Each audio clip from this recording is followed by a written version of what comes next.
Right, another quick point, boys, while I'm changing his figure. As you can see, I've moved the cowl out, I've took his backpack off. What I'm showing this for a reason, because the cape that I changed, I want to show Dean exactly how I did it, because he's asked me a few times, he didn't properly get the grasp of how I changed it out without using glue, and I will show him that.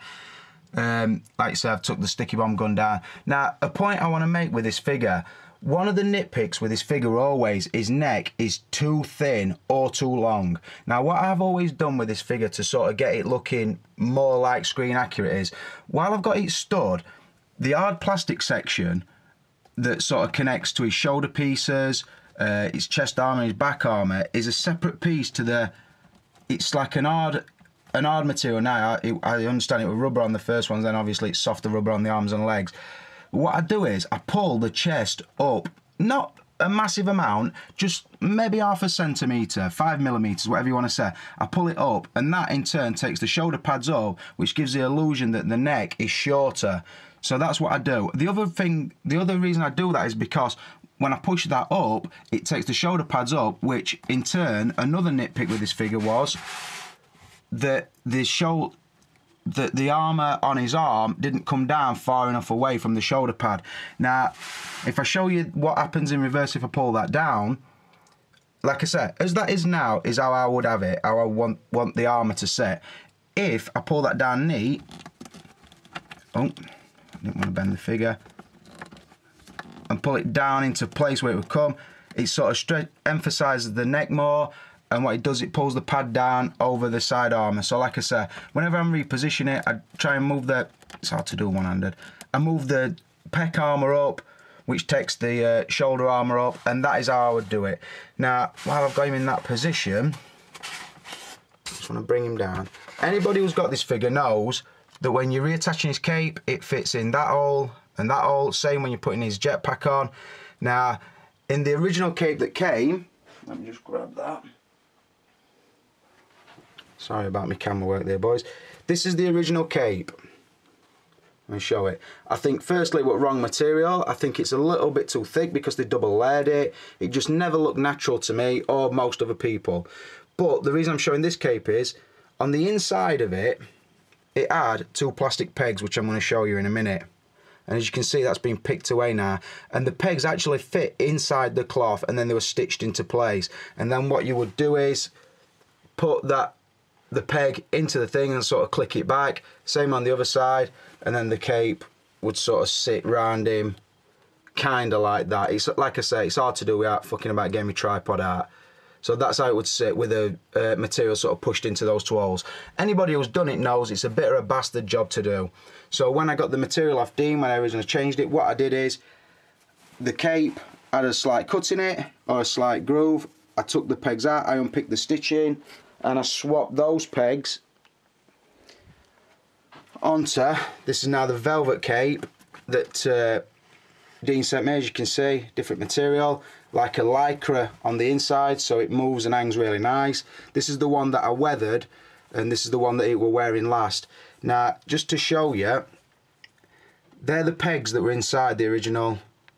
You pick them up, just like a sort of V-shaped peg, and they were on the inside of the original cape. So what I did, like I said, I unpicked them, the cape were cut by Dean, I put it into position. Oh, sorry, well I say I did, I got our last to put it into position, stitch it, hang on, let me show you, focus you bitch. You can see there's 2 tiny holes there. I stitched that into position. Now what that happens is, you take the cape and the peg, you push it into the hole. I can't fucking show you because I'm one-handed and I'm trying to use my left. Sorry brothers.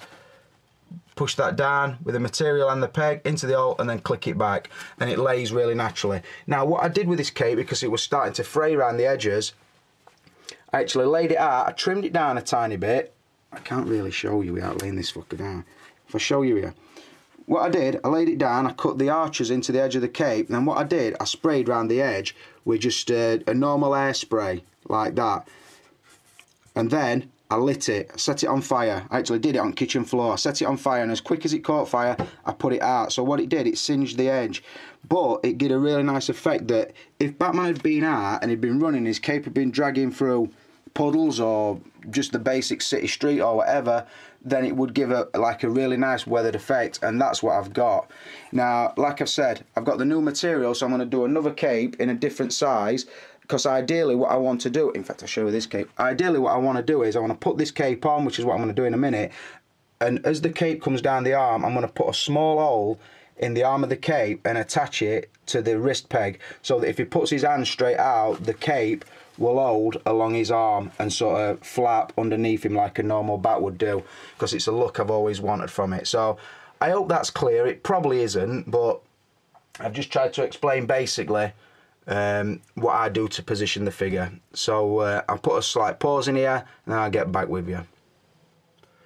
Right, pose number 2, boys. As you can see, he's now got the DX02 head on. I have pushed in position, dipped his head forward. Just you can see, got his eyes looking sort of up, so he's looking just his face dipped forward. Got the stern looking mouthpiece on. Got his grapple gun at arm's length. Legs spread, just in like a shooting position. And as you can see on that, now you can see the weathering on the cape as it comes down there, sort of thing, and around the edge. Like I say, it's sort of got a dirty look about it, and I kind of like it. I know it won't be for everybody, so if you had a cape, especially if you only had one cape, I obviously wouldn't recommend it. But if you do go and pick some material up, it is quite a good look if you can like afford to do a couple of capes and just have one sort of weathered, because as you probably all know, in the Dark Knight he never only had one length cape, it were a varied one, so it would be obvious for Batman to have a few different capes, so why should his figure not as well? But yeah, I'm liking this pose. Like I said, when you push his armour up and his neck up, his sort of chin now is laying on his armour kind of thing, so this pose I don't think gives the impression that his neck's too long or thin, but yeah, really nice one. Again, just onto the articulation, I did mention it in the review. It is hindered by the shoulder pad, so that's probably as far up as his arm would go without stressing the suit or without sort of pushing this arm pad up too much. But I think it's enough because of how he holds the gun's still sort of pointing upwards anyway, so if you're looking down barrel at gun, looking at him, he just looks a fucking mean motherfucker. So I'm going to roll her on, do another pose, and get back with you. Into sonar mode, brothers.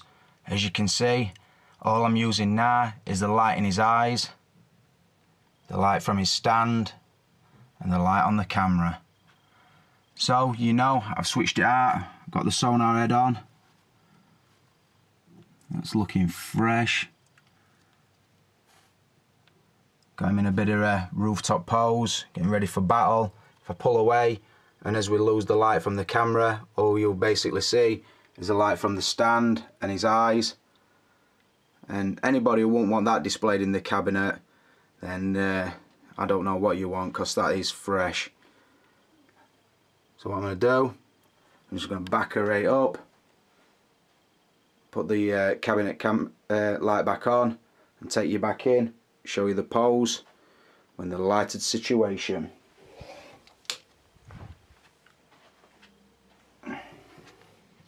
So yeah, like I said, the lights, as they're dipping down, pull his head up a little bit, you can see he's got full light on him now, so.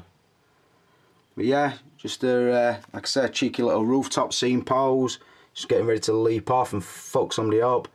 But yeah, tried to spread the cape, get the pleats in just to show you how it falls. Yeah, nice. I'll get it changed up, I'll get you another pose in.